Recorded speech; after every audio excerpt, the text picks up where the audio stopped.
I don't think I've wrapped my mind around the fact where I am right now, because I'm honestly trying not to think about it too much. And I think that's been my biggest key to the success this week, is not letting all of this get to my head.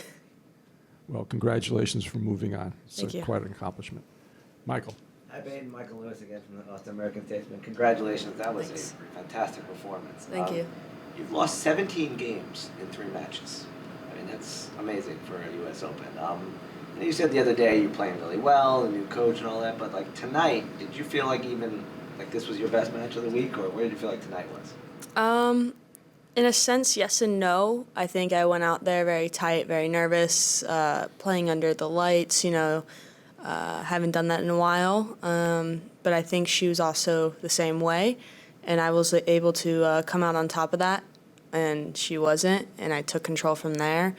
But in a sense of getting over that hump, of getting out of that funk a little sooner, I think I did a great job compared to what I have been doing. So I would say, yeah.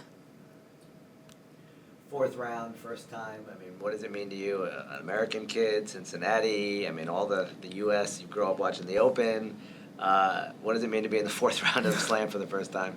I mean, I got to represent. We're on home soil here, so. Yeah. The last game was kind of a roller coaster. You had chances to win on her serve, and then she had a couple break points. Take me through the last game and what you did to sort of steady yourself. I think I just took it point by point. If she was going to win the point, she was going to earn it by hitting a winner or a great shot, and that's what happened. She hit some great shots and can't do anything about it. I hit some great shots, she can't do anything about it, and at the end of the day, it went my way. This gives Zach. Zach Rizzo, New York Post. Congratulations. Thank you. You mentioned try not to wrap your head around it.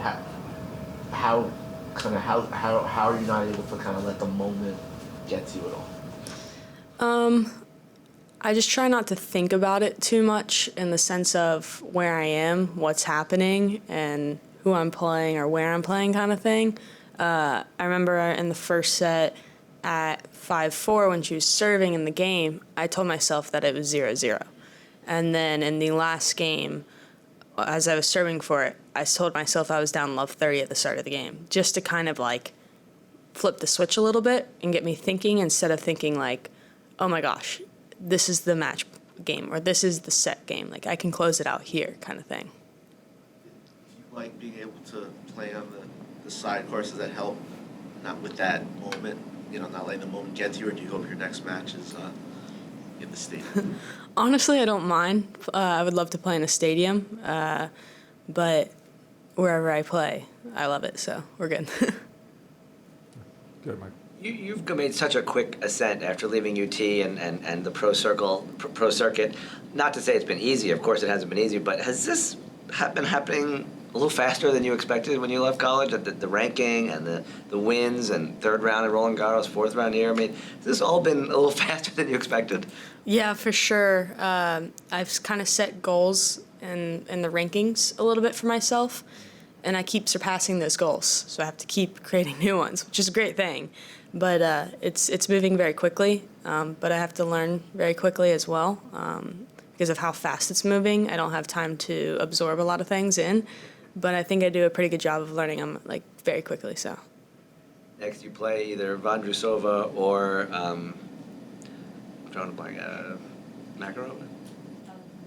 Alexandrova. I'm sorry. Yes, it's been a long day. And thoughts on both of those players? They haven't played yet, but your thoughts on possibly playing them? Obviously, Wimbledon champion in there. And yeah, I mean, whoever comes out on top, I'm ready to play whoever, and once I see who wins that match, I do the research, coach does the research, and we go from there. So it's just another match, another day. There we go. What were the goals you set for yourself that you surpassed? So when I left college last year, can't keep track of time, I was about 400 in the world, and I told myself by the end of the year I wanted to be top 200. End of this year? And that was end of last year, top 200. And I think I came just about 210. And then at the start of this year, I told myself by the end of the year I wanted to be in the top 100. Well, that happened in, I think, March or April, so it happened pretty quickly. So then I told myself I want to be top 75, and that happened pretty quickly. And once I cracked that, I told myself I want to be top 50. Well, I just did that with winning today, well inside. So now I have to make a new goal.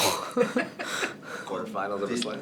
What was the decision like to go pro and leave college? How hard of a decision was that?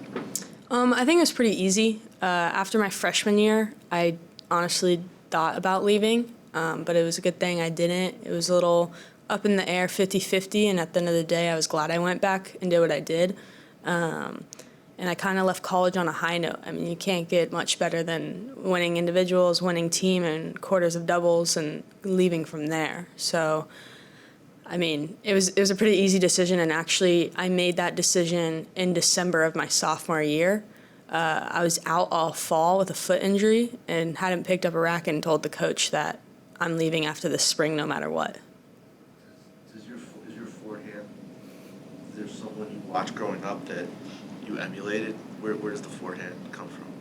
Honestly, no. I've always kind of had that raw power and, good technique. I honestly couldn't tell you. It was just there. Has it been measured how fast you hit it? I mean, sometimes they show that, but I haven't seen it. Not that I know of. Pretty fast. Yeah. Did you have a goal for the U.S. Open? No, I kind of came in, I started working with a new coach in Cleveland 2 weeks ago, and we've just been working on bits and pieces, focusing on the fundamentals and going from there. So I told myself I'm going to go in, focus on those things, win or lose, I'm going to take from it and move on. I've got a long career, and what I'm doing is great so far. Do you have any plans for, now that you're going to the fourth round, do you have any plans for how you're not going to think that, about how far you've come and kind of what's on the line for your next match?